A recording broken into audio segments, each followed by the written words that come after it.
फैसल का बाप मरा तो उसने पढ़ाई छोड़कर एक वर्कशॉप में काम करना शुरू कर दिया। उसकी माँ को टीबी थी।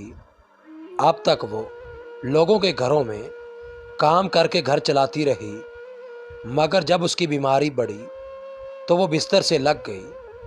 अब उसकी दवाई और घर चलाने के लिए पैसे चाहिए थे। मोहल्ले की एक वर्कशॉप के मालिक ने उसे काम सिखाने का वादा किया और कहा कि जो ही वो काम सीख जाएगा उसे काम के मुताबिक पैसे भी मिलेंगे। ये सुनकर फैसल ने दिन रात एक कर दिया। 6 माह के अंदर ही फैसल गाड़ियां ठीक करने का काम सीख गया, मगर ये देखकर वर्कशॉप के मालिक की नीयत खराब होने लगी। लिहाजा जब भी पैसे देने का वक्त आता वो फैसल के अच्छे खासे काम में कोई ना कोई खामी निकाल देता। उस्ताद की डांट डपट के बाद वो जो भी पैसे फैसल के हाथ पे रखता वो चुपके से रख लेता और अगले दिन फिर से वर्कशॉप पर पहुंच जाता। वो जानता था कि उस्ताद ऐसा जानबूझकर करता था ताकि वो उससे ज़्यादा पैसे ना मांग ले, मगर फैसल अपने हालात की वजह से ऐसा करने पर मजबूर था। वो ये वर्कशॉप छोड़ देता तो कहाँ जाता।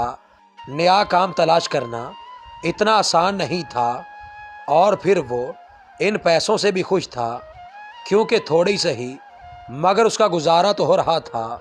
वो अक्सर सोचता कि काश उसके पास थोड़े से पैसे जमा हो जाते तो वो अपनी वर्कशॉप खोल लेता, मगर ये इतना आसान नहीं था। इसलिए फैसल चुपचाप यहाँ काम किए जा रहा था। अलबत्ता यहाँ काम करने वाले दूसरे लड़के मुरम्मत के लिए आई गाड़ियों का कोई ना कोई पुर्जा बेचकर थोड़ी बहुत रकम कमा लेते, लेकिन फैसल को ऐसा करना पसंद नहीं था। वो पढ़ा लिखा था। वो जानता था कि बेईमानी से कमाई हुई रकम हराम ही होती है, इसलिए वो ऐसा करने का सोच भी नहीं सकता था। एक दिन ऐसा हुआ कि उसके पास एक गाड़ी ठीक होने के लिए आई। वो गाड़ी ठीक करने के बाद उसे स्टार्ट करने के लिए अंदर बैठा तो उसे ड्राइविंग सीट के नीचे एक लिफाफा दिखाई दिया। उसने लिफाफा खोलकर देखा तो उसमें पैसे थे। फैसल ने उसमें मौजूद नोट गिने तो उसके कदमों से ज़मीन निकल गई। ये तो बहुत बड़ी रकम है। फैसल ने अपना पसीना पूंछते हुए इधर उधर देखा, तभी उसे एक लड़का दिखाई दिया जो इसकी तरफ देख रहा था। उसने फैसल को घबराया हुआ देखा तो वो इसके पास चला आया। फैसल ने उसे सारी बात बताई, जिसे सुनकर उसने फैसल को मशवरा दिया, ये बात उस्ताद को मत बताना, वो ऐसी चीज़ें कभी उनके मालिक को वापस नहीं करता। ये तुम्हारी मेहनत की कमाई है। मैं तो कहता हूँ ये पैसे तुम रख लो, इससे माँ का इलाज करवा लेना या फिर अपनी वर्कशॉप खोल लेना। ये सुनकर फैसल सोच में पड़ गया। उसने लड़के की बात मान ली और पैसे उस्ताद को देने की बजाय अपनी जेब में डाल लिए। फैसल वर्कशॉप से घर आया तो उसे सारी रात नींद नहीं आई। कभी सोचता कि पैसे रख ले और कभी ख्याल आता कि और किसी को मालूम हो या ना हो, मगर अल्लाह तो ये सब देख रहा था। ये सोचते सोचते उसे नींद आ गई।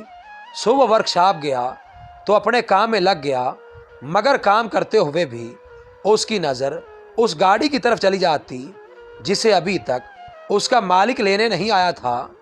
शाम हुई तो उसने एक बड़े आदमी को उस गाड़ी की तरफ जाते देखा, मगर फैसल हैरान रह गया जब उस आदमी ने उस्ताद को गाड़ी ठीक करने के पैसे दिए और गाड़ी में बैठ गया। शायद उसे अपनी रकम याद नहीं थी। एक लम्हे के लिए शैतान ने फैसल को वर्गलाया, मगर अगले ही लम्हे उसे अल्लाह याद आया। वो जल्दी से आगे बढ़ा और उसने लिफाफा उस आदमी के हवाले कर दिया। वो आदमी फैसल की बात सुनकर हैरान रह गया। इतना छोटा सा लड़का कितना ईमानदार निकला। उस आदमी ने फौरन लिफाफे से चंद नोट निकाले और फैसल की जेब में डाल दिए और जाते हुए उसे अपना कार्ड भी दे गया कि कभी नौकरी की ज़रूरत हो तो मेरे पास आ जाना। हमेशा आगे बढ़ने के लिए सही रास्ता का इंतखाब करें, गलत रास्ते पर चलकर आपको वक्ती कामयाबी तो मिल सकती है, मगर देर पा कामयाबी हासिल करने के लिए ईमानदारी पहली शर्त है।